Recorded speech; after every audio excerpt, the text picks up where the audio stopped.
थी नागौर की कि नागौर के लोग ऐसे हैं, नागौर के लोग ऐसे हैं। अगर 4 बूंदों से अगर नागौर के लोग डर जाते हैं तो फिर मैं आपके बारे में क्या कह सकता हूँ।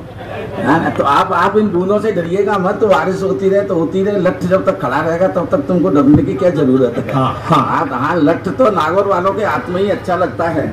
एक बार पुनः ताली बजा करके मुझे आदेशित कर दीजिएगा। मैं 2-4 मिनट आपको अगर आप हंसने की मुद्रा बनाएं, क्योंकि हंसाना बहुत मुश्किल का काम है, टेंशन देना बहुत आसान काम है, हंसाना बहुत मुश्किल का काम है। आप 1 रुपया खर्च करके अपने पूरे मोहल्ले को टेंशन दे सकते हो। केवल इतना करना होता है, 1 रुपये का गेरू खरीदो, रात को उसको शाम को गला दो। जब मोहल्ले के सब लोग सो जाएं तो सबके दरवाजे पर 4-4 बिंदियां लगा दो और 1-1 सतिया बना दो। सवेरे पूरा मोहल्ला टेंशन में ही निकलेगा। तो टेंशन का काम तो बहुत आसान है, सबसे मुश्किल का काम है किसी को भी हंसाना जी। और जीवन में हंसना बहुत मुश्किल है। संबंधों के आंगन मितवा, अब दिल से दिल की दूरी है और इस पेट की खातिर पग पग लड़ना हम सब की मजबूरी है। रोना धोना छोड़ साथिया, मुस्कानों के गांव चले, जीना है तो सच कहता हूँ हंसना बहुत जरूरी है। जीना है तो सच कहता हूँ हंसना बहुत जरूरी है, लेकिन हंसने का सौभाग्य हर किसी को मिलता नहीं। कुछ सरफरों का यहाँ फूटा नसीब है, चेहरे पर मुस्कान नहीं तो समझ लेना गरीब है। हंसने हंसाने पर कैसी बंदिश है, अरे हंसता तो वो है जो प्रभु के करीब है। हंसता तो वो है जो प्रभु के करीब है। मुझे बारिश का मिजाज दिखाई दे रहा है। मैं 1-2 छंद आपको सुना देता हूं। 1-2 सुना अपने तेवर का 1-2 छंद अगर आप नगरी बजा करके मुझे आदेशित कर दीजिएगा। आपकी तालियां इसलिए बजनी चाहिए कि नागौर नगर परिषद का पेमेंट कोई व्यक्ति 5 मिनट कविता सुनाए बिना ले जाए तो अच्छा थोड़ी लगता। अच्छा नहीं लगता। बिल्कुल सुनिएगा, मैं 1-2 छंद सुनाता हूँ। हिंदी के जानकार लोग यहाँ पर बैठे हुए हैं। धोखाधड़ी अलंकार का। अच्छा, आप लोग सोच रहे होंगे कि धोखाधड़ी अलंकार हिंदी साहित्य में नहीं होता। सर, मैं भी जानता हूं कि धोखाधड़ी अलंकार हिंदी साहित्य में नहीं होता। ये अभी अभी पैदा हुआ है। जब ये बड़ा हो जाएगा तो हिंदी साहित्य में भी आ जाएगा। इसको पैदा करने वाले हैं प्रातः स्मरणीय, सांध्य वंदनीय, रात भर जागरण कराने वाले माननीय व्हाट्सएप फेसबुक आचार्य। व्हाट्सएप और फेसबुक पर कैसे कैसे धोखे चल रहे हैं, मैं 1-2 आपको नमूने के तौर पर दिखाता हूँ। स्वागत। पुराना साहित्य समाज का दर्पण हुआ करता था, आज का साहित्य समाज का सीधा सीधा अल्ट्रासाउंड है। मैं 1-2 अल्ट्रासाउंड आपको दिखाना चाहता हूँ। सुनिएगा, सोशल मीडिया पर आपने देखा होगा 25 साल की लड़की की डीपी पर फोटो होती है और असल में 60 साल का बुढ़ा बात कर रहा होता है। आपने देखा होगा फ्रेंड रिक्वेस्ट स्वीकार करने में हम इतना उतावलापन दिखाते हैं कि उसकी 7 पुस्तकों को नहीं जानते, वो हमारी 7 पीढ़ियों को नहीं जानता और हम फ्रेंड रिक्वेस्ट स्वीकार कर लेते हैं और धोखा खा जाते हैं। कई बार ऐसा भी आपने देखा होगा कि एक ही लड़की की फ्रेंड रिक्वेस्ट को पिता भी स्वीकार कर लेता है और बेटा भी स्वीकार कर लेता है और बाप बेटे दोनों रात भर उससे चैटिंग करते रहते हैं। सर, इस तरह की स्थितियां हैं। मैं 1-2 छंद आपको सुनाता हूँ। थोड़ा रूपवती गुणवती मधुवाला मन को भाई गई, चंचल चितवंचा लाख चतुर में नौके तीर चलाई गई। रूपवती गुणवती अति मधुवाला मन को भाई गई, चंचल चितवंचा लाख चतुर में नौके तीर चलाई गई। फिर प्यार का पैग लगा करके, फिर प्यार ठाके के लिए तैयार रहना नागौर वालों। फिर प्यार का पैग लगा करके, फिर प्यार का पैग लगा करके दिल में तूफान उठाई गई। हमसे वादा था शादी का, चाची बन घर में आई गई। रूपवती कुलवती अति मधुवाला मन को भाई गई, चंचल चितवंचा हक चतुर में नौके तीर चलाई गई। मोबाइल पर एक जनी जब मित्र भाव में आएगी। अभी ताली बजाओ, आप क्या सोच रहे, मजाक कर रहा है ना। मोबाइल पर एक जनी जब मित्र भाव में आई गई, दिन रात करी चैटिंग इतनी इनबॉक्स में आकर छाई गई। दिन रात करी चैटिंग इतनी इनबॉक्स में आकर छाई गई। मेरे पति मरे, मैं सिंगल हूँ। मेरे पति मरे, मैं सिंगल हूँ। मेरे पति मरे, मैं सिंगल हूँ। दूसरी साची बतराई गई, जब तक हृदय की आंख खुली पूरे खाते को खाई गई। रूपवती गुणवती अति मधुवाला मन को। तालियां थोड़ी सी कम आ रही है, लग रहा नहीं है। मैं नागौर वालों के सामने कविता पढ़ रहा हूं। कोई इस रूपा से गुजारे सुंदरकांड को बहुत ठीक है भाई गई अखियन अखियन बतराई गई अखियन अखियन। आंखों का हास्य में ऐसा प्रयोग अगर आपने कभी देखा हो, बरसात बंद हो गई है, तालियों का घनत्व तो बढ़ जाना चाहिए। हाँ हाँ हाँ। और ये जो तीन लोग बिल्कुल ऐसे खड़े हुए हैं जैसे गांधी जी के अंदर खड़े हुए हैं। आप भी कोई अच्छा सा पड़ोस देख लीजिएगा। अब आप तीनों तो मेरे सारू भाई लग रहे हैं। वहाँ पीछे से फेस टू फेस हो रहा है। सर बैठ जाइएगा। ये बता रही थी क्या कहते हैं आदमी के जीवन में दो महिलाएं सर पे हाथ फिरा सकती हैं, माँ फिरा सकती है या पत्नी फिरा सकती है। बहन जी ये बिल्कुल इसमें प्राकृतिक सत्य नहीं है। कोई पत्नी अपने पति के सर पर हाथ नहीं फिराती, नहीं फेरती सर, इसमें प्राकृतिक शक्ति ही नहीं है। अगर पत्नी को मौका मिले तो उसकी जेब पर हाथ फेरती है। कमाल हो लटूरी जी, कमाल हो। पत्नी को मौका मिले कमाल हो। तो जो है आ जाइएगा, लौट आइए, वर्षा बंद हो गई। हो गई नहीं, लट खड़ा हुआ है तो काय को वर्षा होगी। इंद्र मतलब जो है इंद्र की इतनी औकात लठ के सामने खड़ी हो जाए।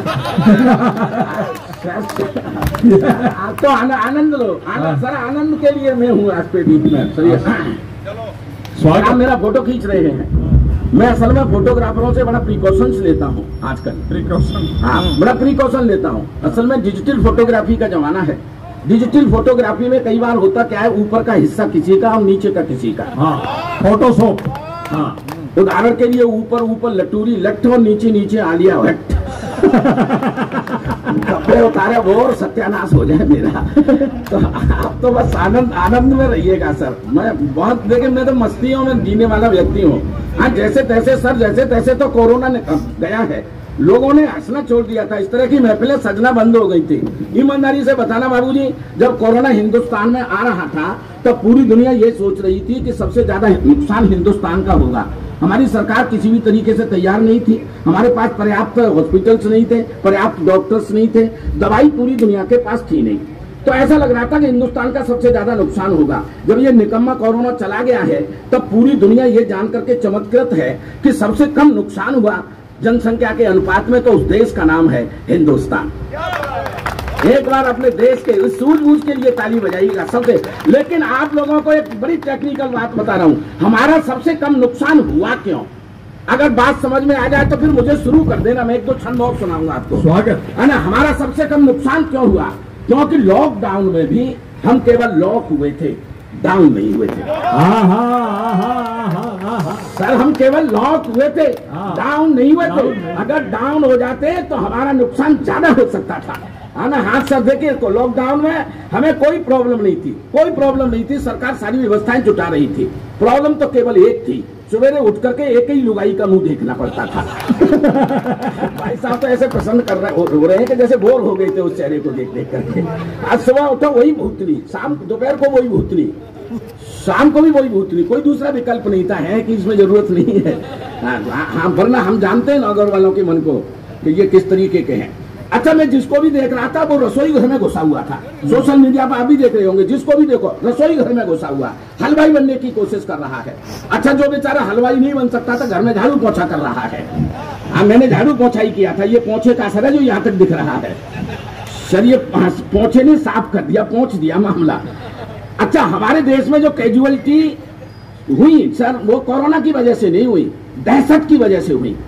और दहशत फैलाने का काम कर रहा था ये टेलीविजन। कोरोना का वायरस प्लास्टिक पर 64 घंटे जिंदा रह सकता है। कोरोना का वायरस स्टील पर 85 घंटे जिंदा रह सकता है। 2 गज की दूरी, मास्क है जरूरी। ईमानदारी से इस तरह के है ना। और जो है अमिताभ बच्चन जी ने भी उन दिनों ज्ञान दिया था, कोरोना का वायरस जूतों के साथ भी आ सकता है। अरे मेरे बाप, हम घरों में कह दें जूते के हमारे सड़क पर टहलने जा रहे हैं। खाम की दहशत फैलाई जा रही थी। एम्स के डॉक्टर साहब ने बड़ा ज्ञान दिया। इसमें सांस फूल जाती है, धीरे धीरे बुखार, हल्का हल्का बुखार रहता है, सांस लेने में तकलीफ होती है, खांसी आती है, छींकें आती है, मुंह का स्वाद चला जाता है। घर में मसाले समाप्त हो रहे थे, सब्जियों में स्वाद आ नहीं रहा था। कह नहीं सकते थे कि सब्जी में स्वाद नहीं है। एक दिन बिना जायके की, बिना स्वाद की 2 कौड़ी की सब्जी बनी, अचानक मुंह से निकल गया सब्जी में स्वाद नहीं है। बस इतना ही कहना था कि पति ने तुरंत एंड्रॉइड मोबाइल निकाला, खींच खांच करके क्वारंटाइन सेंटर को फोन कर दिया कि मेरे पति का स्वाद चला गया। 5 मिनट नहीं हुए तब तक अपने चरित्र को सड़क की छाती पर रगड़ती हुई एम्बुलेंस मेरे दरवाजे पर खड़ी। कोरोना की किट पहने हुए 5-6 यमदूत जैसे उसमें से निकले। 3-4 ने मेरे पैर पकड़े, 2-3 ने हाथ पकड़े और जबरदस्ती मुझे एम्बुलेंस में ठूंस दिया। चल बेटे 14 दिन के लिए क्वारंटाइन। अब मेरा क्या अपराध था? इतना ही अपराध तो था कि मैंने ये कह दिया था कि सब्जी में स्वाद इस बात की इतनी बड़ी सजा। सर बहुत परेशान था मैं उस समय पर, लेकिन मुसीबतें मेरा क्वारंटाइन सेंटर पर बाबूजी पीछा नहीं छोड़ रही थी। बड़े बड़े डॉक्टर्स आते, बड़े बड़े अधिकारी आते, एक ही बात पूछते, आपके संपर्क में कौन कौन आया था? आपके संपर्क में। और सर मैं जला भुना बैठा इस बात की सजा काट रहा हूं कि मैंने ये कह दिया था सब्जी में स्वाद नहीं है। अब सर मैं कुछ नाम लेना चाहता हूं, अगर उनसे आप भी पीड़ित हो तो फिर एक एक नाम पर तालियां देखना चाहता हूं। आपके संपर्क में कौन कौन आया था? ये मीडिया वाले मुंह में माइक घूंच करके, भाई साहब बता दो आपके संपर्क में कौन कौन आया था। मैंने कि मेरे संपर्क में आई थी मेरी लुगाई, मेरी संपर्क में आई थी मेरी सासू माँ, मेरे संपर्क में आई थी मेरी साली, मेरा साला, मेरे ससुर जी, सबको 14 दिन के लिए क्वारंटाइन। सर इसी को कहते हैं बदला लेना। अगर मेरा बदला ठीक हो गया हो तो एक बार जोरदार तालियां बजा दीजिएगा। सर मैं तो मस्तियों का सर व्यक्ति हूँ। मैं इसलिए कह रहा था कि मैं जल्दी में 1-2 छंद और सुन लीजिएगा। रूपवती रूपवती रूपवती गुणवती अति मधुबाला मन को भाई गई, चंचल चितवंचा लाख चतुर ने नौके तीर चलाई गई। अखियन अखियन अखियन अखियन बतराई गई, फिर आंख की कोर दवाई गई। अखियन अखियन बतराई गई, फिर आंख की कोर दवाई गई। हम आंखिन बीच फंसे ऐसे, हमें आंख को रोग लगाई गई। उन आंखिन थे उबरे कैसे, उन आंखिन थे उबरे कैसे, इन आंखिन बीच समाई गई। फिर ठाके के लिए तैयार। उन आंखिन थे उबरे कैसे, इन आंखिन बीच समाई गई। अब आंखें ढूंढ रही बाकू जो जूतों से पिटवाई गई। रूपवती रूपवती गुणवती अति मधुबाला। सर सोशल मीडिया पर बड़े बड़े तमाशे हैं। आजकल लोग फर्जी आईडी बना करके ऐसे खेल खेल रहे हैं जिसका कोई मुकाबला नहीं है। सर पिछले दिनों मेरे बेटे ने, और आपको मैं सावधान इसलिए करना चाहता हूं कि कहीं आप धोखा नहीं खा जाए। पिछले दिनों मेरे बेटे ने मुझे एक सूचना दी कि पापा मैंने फेसबुक पर 5 फर्जी आईडी बना रखी है। तो मैंने उसको डांटते हुए कहा, निकम्मे तू ये सूचना मुझे क्यों दे रहा है कि तूने फेसबुक पर 5 फर्जी आईडी बना रखी है? तो मुस्कुराकर कहने लगा कि आपको ये सूचना मैं इसलिए दे रहा हूं कि जिस पिंकी नाम की लड़की से पिछले 6 महीने से तुम चैटिंग कर रहे हो वो मेरी ही फर्जी आईडी है। सावधान होने की जरूरत है, पता नहीं आपसे कौन चैटिंग कर रहा है। और महिलाएं भी इस मामले में पीछे नहीं है। मैं घंटे भर से देख रहा हूं, जब से ये कवि सम्मेलन शुरू हुआ है, बहन जी बिल्कुल ऐसे कुप्पा होकर के बैठी हो, न हंस रही है न ताली बजा रही है। पिछले दिनों में दिल्ली में था, ऐसे ही आपकी जैसी एक महिला थी, न ताली बजा रही थी न हंस रही थी। अरे मैंने कहा बहन जी आप ताली बजाओ हंसो, तो वो कहने लगी तू कविता पढ़, तेरी शक्ल ना मेरी सास से मिलती है। तो बहन जी आप थोड़ी सी ताली बजा दो अगर मेरी शक्ल आपकी सास से नहीं मिलती है। आज सर देखिए मैं तो आनंद है ना। तो अच्छा महिला भी कम नहीं है। सोशल मीडिया पर ईमानदारी से ऐसी कोई महिला मैंने नहीं देखी जो अपना एक्चुअल फोटो लगाई। 20 साल पुराना फोटो लगाएगी और हमारे भाई साहब जैसा व्यक्ति उसमें फिर गच्चा खा जाता है। सर मैं ठीक कह रहा हूं ना? मतलब तुम 35 वर्ष और देखना असल में है क्या, मोबाइल की पहुंच कहां तक पहुंची है। मैं इस पर एक छंद आपको निवेदन करता हूं। 35 वर्ष पहले की फोटो डीपी पर चिपकाई है। 35 वर्ष पहले की फोटो डीपी पर चिपकाई है। फिर हंसते हंसते मैसेंजर से व्हाट्सएप पर आई है। फिर मैसेंजर से हंसते हंसते व्हाट्सएप पर आई है। उससे ही बातें करके रातों की नींद हराम हुई। भेद खुला तो पता चला वो रमदीना की ताई है। भेद खुला तो पता चला वो रमदीना की ताई है। भेद खुला तो पता चला वो है रमदी। इस तरह के तमाम छंद सोशल मीडिया पर मेरे आपको मिल जाएंगे। लटूली लट नाम डाल करके सुनोगे तो ढेर सारे। लेकिन एक महत्वपूर्ण बात मैं आपको कहना चाहता हूं। मैंने कोरोना का जिक्र किया आप लोगों से। कोरोना का सबसे बुरा प्रभाव हम कवियों के ऊपर पड़ा। हम घुमक्कड़ प्रजाति के लोग हैं। सब लोग प्रसन्न थे लेकिन कभी लोग दुखी थे। ईमानदारी से कभी लोग काफी दुखी थे, घरों में कैद हो गए थे। मैं ये सोच रहा था कि कैसे बाहर घूमने का कोई उपाय मिले। अचानक ही क्या हुआ, वो सब्जी वाला साइकिल पर अपनी गलियां कसे हुए घर पर द्वार पर आ गया। तो मुझे लगा कि निश्चित रूप से ये काम किया जा सकता है जिससे घूमने का अवसर मिल जाएगा। तो मैंने कहा भाई तू मेरे घर तक आया अपनी साइकिल को लेकर के, सब्जी लेकर के, तो तुझे किसी ने रोका नहीं, क्योंकि चप्पे चप्पे पर पुलिस लगी हुई थी, आपको पता ही है। हम बेसन लेने जाते थे और सूजी लेकर के लौटा करते थे। हाँ, चप्पे चप्पे पर पुलिस थी। मैंने कि तू मेरे घर तक आ कैसे गया? तो वो कहने लगा भाई साहब सरकार ने ये छूट दे रखी है कि जरूरत की चीजें लोगों के घर तक पहुंचाई जाए, इसलिए मुझे किसी ने नहीं रोका। तो मैंने कि भैया एक कृपा कर मेरे ऊपर, तू अपनी साइकिल को मुझे 15-20 मिनट के लिए उधार दे दे, तो मैं 3-4 गली ही सही में घूम आऊंगा, और तू भले ही मेरे घर में मेरी बीवी के साथ बैठ करके टीवी देख ले। ओह सर, मैंने उसको प्रलोभन भी इतना तगड़ा दिया है ना, तू भले ही मेरी बीवी के साथ एसी में बैठ करके टीवी देख ले, लेकिन भैया अपनी साइकिल को मुझे दे दे। तो वो कहने लगा मेरा नाम हरीश हिंदुस्तानी है, असली सब्जी वाला तो मेरी लुगाई के साथ बैठ करके टीवी देख रहा है। सबने जोरदार ताली बजा दी। तो सर देखिए, हाँ, अच्छा कोरोना की दहशत से प्रहलाद भाई, कोरोना की दहशत से लोग आज तक नहीं उबरे। आज भी आपको मास्क लगाए हुए बसों में यात्रा करते हुए, रेलों में यात्रा करते हुए, पार्कों में टहलते हुए लोग दिख जाएंगे। बाजार में सौदा लेने के लिए एक सामान खरीदने आएंगे तो भी मास्क लगा करके आएंगे, इतनी दहशत है। मेरे मोहल्ले का एक लड़का पिछले दिनों डॉक्टर साहब के पास पहुंचा, डॉक्टर साहब मैं रोजाना सुबह उठकर गर्म पानी में नींबू निचोड़ कर पीता हूँ, बाबा रामदेव का तीनों टाइम काढ़ा पीता हूँ, सुबह दोपहर शाम, मैंने दोनों वैक्सीनें भी लगवा ली हैं, अब मुझे कोरोना से कोई खतरा तो नहीं है। डॉक्टर बोले अब तू चिंता मत कर, अब तो स्वयं प्रभु श्री राम धरती पर उतर कर आए और उस तीर को तेरी नाभि में मारे जिससे रावण मर गया था, तो अभी तू मरेगा नहीं। तो दहशत त्यागो और आनंद से जीवन जीने की कोशिश करो। मैं ये कहना चाहता हूं कि हमें जो परमपिता परमात्मा ने हमारी कोरोना से जो मुक्ति हुई, तमाम विद्वान लोग बैठे हुए हैं। सर मैं एक ऑब्जर्वेशन आपके बीच रखना चाहता हूं और मैं अपना स्थान ग्रहण करता हूं। फिर हरीश भाई जो देश के बहुत बड़े संचालक हैं, हास्य के बेताज बादशाह हैं, उनको आपको सुनना बाकी है। एक बहुत महत्वपूर्ण बात मैं शेयर आपके साथ करना चाहता हूं। महत्वपूर्ण बात यह है कि हमारे जो आपसी संबंध हैं वो धीरे धीरे खत्म होने के कगार पर हैं। 3-4 रिश्ते तो हमारे इन परवान नियोजन वालों ने खा लिए। हम दो हमारे दो के चक्कर में आदमी एक लड़का एक लड़की पैदा करके एक स्त्री कर लेता है।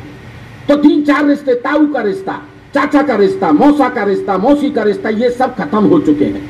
बचे कुचे इस महंगाई ने खत्म कर दिए।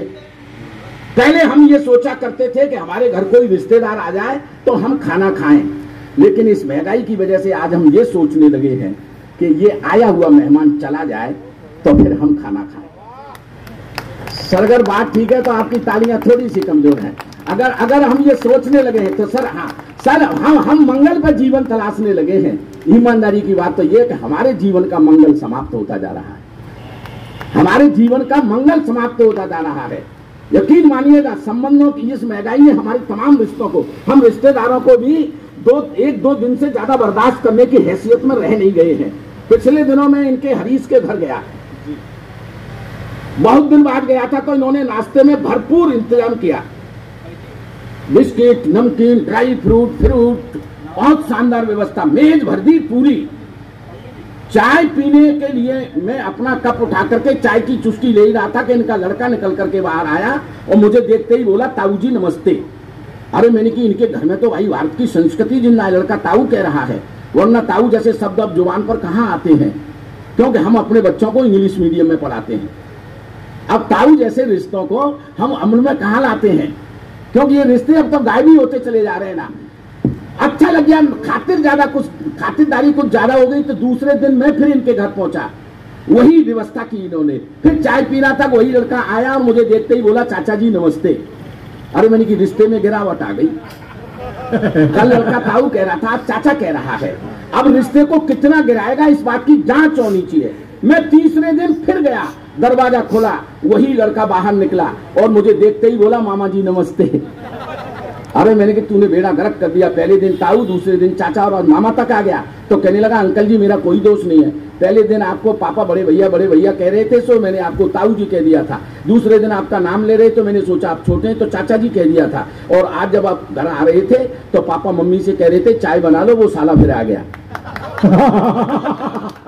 तो थोड़ी ताली होकर तो बता दीजिएगा।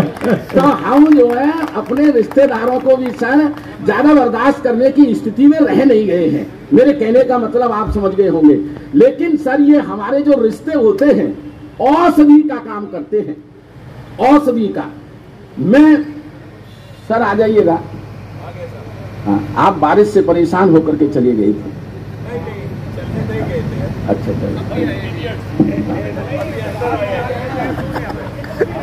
ठीक है भाई साहब उधर बैठे हुए हैं, मुझे बहुत अच्छा लगा कि कम से कम मेरे सारू भाई आ गए हैं। अपन आप चश्मा उतार दो तो अपन दोनों सारू लगे हैं। सारू का मतलब होता है एक ही कंपनी के द्वारा ठगे गए दो ग्राहक।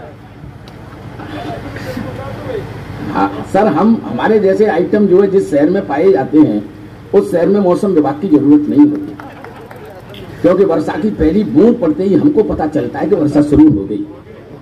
यहाँ भी मैंने ही बताया था इन देवन को, भैया वर्षा शुरू हो गई है। सर ताली बजा दीजिए वरना ये तो लगा ही रहता। सर मैंने ही बताया। सर हम गंजे लोग जो है बड़े अच्छा, हम गंजे लोगों को शर्मिंदा होने की कोई जरूरत नहीं है। मैं अच्छी तरह से जानता हूँ अच्छी फसल वहीं पैदा होती है जहाँ गोबर की खाद ज्यादा होती है। अपना गोबर समाप्त होता जा रहा है सर इसीलिए सर मैं प्रूफ इन संबंधों में औषधीय गुण होता है। ये केवल हमारे आपसी संबंध थे जिनकी वजह से कोरोना भागा। मैं ये सिद्ध करना चाहता हूँ इसमें औषधीय गुण होता है। ये बात मुझे पिछली होली पर पता चली। मेरे ताऊजी बीमार हो गए, आईसीयू में भर्ती कराने पड़े। अच्छा, अपन भारत की संस्कृति में जीने वाले लोग, हमारी ऋषि मुनियों ने ऐसी संस्कृति बनाई है कि हमारे घर पर जब कोई बीमार हो जाता है तो रिश्तेदार जरूर देखने के लिए आते हैं। अड़ोसी पड़ोसी रिश्तेदार अपने हितैषी सब देखने आते हैं ना। पहले जब आते थे तो मैं ये सोचा करता था कि ये कोई डॉक्टर है जो चले आते मुंह उठा करके। कई बार होता था क्या कि इलाज में 5,000 रुपए खर्च होते थे और उनकी खातिरदारी में और आव भगत में 20,000 खर्च हो जाते थे। मैं ये सोचा करता था, लेकिन जब मुझे पता ये चला कि इनमें तो औषधीय गुण होता है, ये हमारी ऋषि मुनियों की बनाई हुई संस्कृति है, बस इसको प्रणाम करना। दाऊजी बीमार हो गए, अस्पताल में भर्ती कराने पड़े। सारे रिश्तेदार, सारे जो नातेदार थे सब आगे देखने के लिए। मेरे ताऊजी ठीक होने का नाम नहीं ले रहे। सबसे बाद में मेरी छोटी मौसी आई और अस्पताल के गेट पर मौसी ने जैसे ही कहा जीजा ओ जीजा, मेरे ताऊजी वाइब्रेशन मोड पे आ गए। जीजा ओ जीजा, तो सीमा आई है। हाँ जीजा मैं आई हूँ, होली नहीं खेलोगे? अरे भाई आखिरी होली खेल ले, आ जा। तो मौसी ने थोड़ा सा गुलाल मंगाओ, फिर ताऊजी के या गाल पे माथे पे ताऊजी बिल्कुल भूत जैसा बना दिया। फिर मेरे ताऊजी ने कप कपाते हाथन से छोटो थोड़ो सो गुलाल उठाओ। अब हाथ गाल तक पहुंचो या नहीं पहुंचो, गुलाल लगो या नहीं लगो, ये तो नहीं पता चली, लेकिन ये समाचार हमारे पूरे मोहल्ला में लीक है। हमारा ताऊ भाई दिनाते ठीक है। हाँ हमारा ताऊ भाई दिनाते ठीक है। इसका मतलब है औषधीय गुण होता है। एक बार जोरदार तालियां बजा दीजिएगा मेरे हाथ में, सिर्फ इसलिए क्योंकि मैं अपनी पारी को विराम देता हूँ। फिर कभी आऊंगा तो घंटों आपको हंसाने का उपक्रम करूंगा सर। और सुना दूं आपको, थोड़ा सा और हंस लीजिएगा सर। मैं तो बचपन से ही कुशाग्र बुद्धि का रहा हूँ। मैं बचपन में जिस विद्यालय में पढ़ता था वो विद्यालय ही शमशान के किनारे पर था। सर ये मेरी बुद्धि इतनी तेज हुई कैसे? ज्यादातर मुद्दे आते थे शमशान में फूकने के लिए और स्कूल की छुट्टी हो जाती थी, बहुत मजा आता था। अच्छा बचपन में आप बचपन को याद कीजिएगा, छुट्टी हो जाती है तो कितना आनंद की अनुभूति होती है। एक बार अचानक ही 15 दिन तक कोई मुर्गा फूकने के लिए नहीं आया। पूरे स्कूल पर मायूसी छा गई। अचानक ही मैं शमशान में चला गया। 2-3 बुढ़े जो है घास काट रहे थे। मैं हंसता हुआ विद्यालय में अंदर गया। प्रिंसिपल साहब ने कहा कि भाई तुम तो जो है आज बहुत दिन बाद हंसते हुए दिखाई दी हुए हो, क्या बात हो गई है? बोले कुछ नहीं, शमशान में हमारी 2-3 छुट्टियां घास काट रही हैं। थोड़ी ताली बजा दीजिएगा सर। मैं सर बचपन में ईमानदारी से, तमाम मेरी पीढ़ी के लोग भी बैठे हुए हैं। आप लोग पैदल जाया करते होंगे स्कूल, बाबूजी पैदल जाते थे, लेकिन मैं कभी पैदल नहीं गया, कभी पैदल नहीं गया सर। मैं ईमानदारी से बता रहा हूं, मैं आज तक भी पैदल नहीं गया स्कूल। हाँ, 5 मिनट में क्या 2-3 मिनट में ही समाप्त कर देता हूं। मैं पैदल गया ही नहीं। बचपन में दादाजी के कंधे पे बैठ के जाता था, 5-6 साल का हो गया तब तक दादाजी के कंधे पे बैठ करके बस्ता लेके जाता था मैं। फिर मुझे दादाजी के कंधे की जरूरत हुई नहीं, क्योंकि मैं जिस दिन स्कूल नहीं जाता था उस दिन गुरुजी 3-4 हट्टे कट्टे लड़कों को भेजते थे। फिर वो बड़े सम्मान के साथ हवाई जहाज बना करके मुझे ले जाते थे। 2-3 पैर पकड़ते थे, 2 हाथ पकड़ते थे और डंगा डोली करके ले जाते थे। हाथी घोड़ा पाल की, जय कन्हैया लाल की, हवाई जहाज बना करके ले जाते थे और गुरुजी के चरणों में पटक देते थे, ये पढ़ा है तुम्हारा स्टूडेंट। सर मैं पैदल जाता ही नहीं था। ताली बजाओ, अब देखो कितना होशियार विद्वान बच्चा आपके सामने खड़ा हुआ। तो मैं सर गया ही नहीं। एक दिन मैंने ऐसा ही सीन देखा, डंगा डोली करके हाथी घोड़ा पाल की, जय कन्हैया लाल की, ऐसे ही एक को लटका करके ले जा रहे थे। तो मुझे अपना जमाना याद आ गया। तो मुझे लगा कि इस विद्यालय के प्रिंसिपल साहब को, अध्यापकों को मुझे धन्यवाद जरूर देना चाहिए, क्योंकि आज भी ये शिक्षा की उस पद्धति को अपनाते हैं जो हमारे समय में अपनाई जाती थी। बच्चों को, जो उद्दंड बच्चे होते थे उनको ऐसे बुलाया जाता था और आज भी बुलाते हैं। धन्यवाद के पात्र हैं। ईमानदारी से बता रहा हूं सर, मैं धन्यवाद देने के मकसद से विद्यालय में गया और मैंने गुरुजी को धन्यवाद दिया भी। मैंने कि सर बहुत बहुत धन्यवाद, आज भी आप बच्चों को ऐसे ही बुलाते हो जैसे हमें बुलाया जाता था। तो प्रिंसिपल साहब कहने लगे आप गलत समझ रही हो, क्योंकि वो असल में लड़का नहीं है। तो मैंने कि वो कौन है? तो वो अध्यापक है जो 15 दिन से स्कूल ही नहीं आया था। सर अब बच्चों को नहीं बुलाया जाता, इस तरह से अध्यापकों को बुलाना पड़ता है। भाई साहब बैठे हुए, इसका मतलब आप भी बच्चों का भविष्य बर्बाद कर रहे हैं। हाँ सर, मैं सही बता रहा हूँ। शिक्षा की स्थिति बस अध्यापकों से अब केवल पढ़ाने का काम नहीं होता, बस बाकी सरकार सारे काम ले लेती है उनसे। पक्षी गणना, जनगणना, BLO, VLO, पता नहीं कौन कौन से, मृत पशुओं की गणना, कौन कौन सी गणना, 36 प्रकार के काम अध्यापकों से करवाए जाते हैं, केवल पढ़ाई को छोड़कर। सर मैं बता रहा हूँ आपको, सच तो कह रहा हूँ, तो जोरदार ताली बजा करके मेरा समर्थन कर दो। पिछले दिनों एक अधिकारी आ गया विद्यालय में। सर सुनिएगा, एक टिप्पणी सुना करके मैं अपना स्थान ग्रहण करता हूँ। पिछले दिनों एक अधिकारी आ गया विद्यालय में। एक लड़का बैठा था घुटने से नीचे का अंडरवियर पहने। अधिकारी को लगा कि बच्चे के साथ कुछ गड़बड़ हुआ है, वरना सरकार तो 2-2 ड्रेसें बनवाती है, 2-2 ड्रेसें बनवाती है। इस लड़के के साथ कुछ गड़बड़ हुआ है। तो उस लड़के को खड़ा कर लिया, क्यों भाई तू ड्रेस पहन के नहीं आया, मैं तेरा नाम कटवा दूंगा। लड़का कहने लगा आप मेरा नाम कटवा ही नहीं सकते। क्यों नहीं कटवा सकता? कि मैं इस स्कूल में पढ़ता ही नहीं हूं। फिर तू भाई स्कूल में कैसे आ गया? कि मैं तो बगल के खेत में बकरी चरा रहा था। गुरुजी कह रहे थे मिड डे मील की लिस्ट थोड़ी सी लंबी बन गई है, तू आकर के बैठ जा, 5 रुपए मिलेंगे। अब ये बताओ तुम दोगे कि गुरुजी ही देंगे? अधिकारी का दिमाग खराब, अधिकारी का दिमाग खराब। अध्यापक को पूछा कि तुम फर्जी लड़के बिठाते हो, तुम्हें सस्पेंड करा देना चाहिए। अध्यापक बोला आप मुझे सस्पेंड नहीं करा सकते, असल में मैं भी अध्यापक नहीं हूं। कि भाई तू कैसे आ गया कि अपने भाई के बदले में? मेरा भाई शिक्षा मित्र है, मेरा भाई शिक्षा कर्मी है। वो भाभी को लेने ससुराल चला गया था, मुझसे कह रहा था अधिकारी आ सकता है तो मेरी जगह पे जाके पढ़ा दियो। तो मैं तो उसकी जगह पर आ गया हूं, आप मुझे सस्पेंड नहीं करा सकते। अब अधिकारी का दिमाग खराब, फर्जी लड़के, फर्जी अध्यापक प्रिंसिपल साहब के कमरे में जाकर के कहा कि तुम्हारी तो सेवा समाप्त करा देनी चाहिए। क्या तुमने स्कूल का चिड़ियाघर बना रखा है? तुम्हारी तो सेवा समाप्त करा देना चाहिए। तो प्रिंसिपल साहब के कमरे में जो व्यक्ति बैठा था कहने लगा आप मेरी भी सेवा समाप्त नहीं करा सकते। असल में प्रिंसिपल तो मैं भी नहीं हूँ, प्रिंसिपल है मेरे चाचा जी, जो प्रॉपर्टी डीलिंग का काम भी करते हैं। एक सौदे का एडवांस देने के लिए बाजार चले गए थे, जाते हुए मुझे 10,000 रुपए देकर गए थे। तो ये कहकर के गए थे कि अधिकारी आए तो 10,000 रुपए देकर इस रजिस्टर पर दस्तखत जरूर करवा लेना। तो ये 10,000 रुपए पकड़ो और इस रजिस्टर पर दस्तखत कर दो। सर अधिकतम तालियां बजा करके इस व्यंग पर आपका आशीर्वाद चाहता हूं, है ना। इस जो है रजिस्टर पर दस्तखत कर दो, ये 10,000 रुपए पकड़ो। और अधिकारी ने भी 10,000 रुपए जेब में रखकर रजिस्टर पर दस्तखत करते हुए ये कहा कि वो तो मैं हूं जो 10,000 में माना जा रहा हूं, अगर कहीं असली अधिकारी आ जाता तो मेरे कहने का मतलब यहाँ दाल में काला क्या होगा, यहाँ दाल ही पूरी काली है। एक बार ताली बजा दीजिएगा सर। मैं बस 2 पंक्तियां कह करके अपना स्थान ग्रहण करता हूं कि मेरे हाथ में सिर्फ इसीलिए कोई दुखी रेखा नहीं है, माता पिता के अलावा मैंने किसी भगवान को देखा नहीं।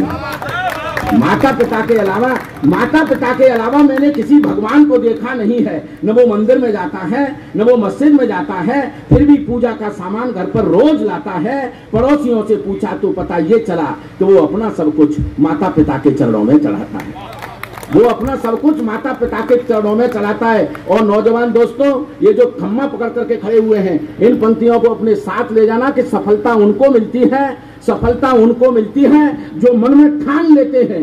सफलता उनको मिलती है, सर आप विदा कर दीजिएगा मुझे। सफलता उनको मिलती है जो मन में ठान लेते हैं, बड़ों की बात सुनते हैं, उन्हें फिर मान लेते हैं। बड़ों की बात सुनते हैं, उन्हें फिर मान लेते हैं। और समय सबको ही मिलता है, ये प्रकृति का नियम है निश्चल। बुलंदी वो ही छूते हैं जो वक्त पहचान लेते हैं। बुलंदी वो ही छूते हैं जो वक्त पहचान लेते हैं। मैंने वक्त कुछ ज्यादा ले लिया है, इतना नहीं लेना चाहिए था। उसका कारण है कि वर्षा बंद हो गई थी, लेकिन वर्षा पुनः शुरू न हो जाए, इसलिए मैं अपने उस भाई को जिसने आपके राजस्थान की मिट्टी की खुशबू को, हास्य व्यंग की इस खुशबू को पूरे देश नहीं बल्कि दुनिया में जहां जहां हिंदी बोली जाती है, समझी जाती है, और इसको बुलाने के लिए मैं ये पंक्तियां कहना चाहता हूं कि ये हिंदी के दम सारी दुनिया डोल लेता है। डोलने का मतलब समझते हैं, हो सकता है कि मारवाड़ के लोग हैं। डोलने का मतलब घूमना है ना, पर्यटन करना है ना, वो हिंदी के दम। अगली पंक्ति में अगर हिंदी का सम्मान बढ़े और मैं आदरणीय हरीश हिंदुस्तानी जी को इस माइक पर आवाज दो, तब तक आपकी तालियां बजती रहे। वो हिंदी के दम सारी दुनिया डोल लेता है। वो हिंदी के दम, अगली पंक्ति में अपनी तालियों को रोक करके दिखाना। वो हिंदी के दम सारी दुनिया डोल लेता है, अंग्रेजी तो पौआ पीकर भी बोल लेता है। वो हिंदी के दम सारी दुनिया डोल लेता है, अंग्रेजी तो पौआ पीकर भी बोल लेता है। न जाने क्यों इतनी मिठास है अपनी मारवाड़ भाषा में, क्या बोलने से पहले मिस्री घोल लेता है।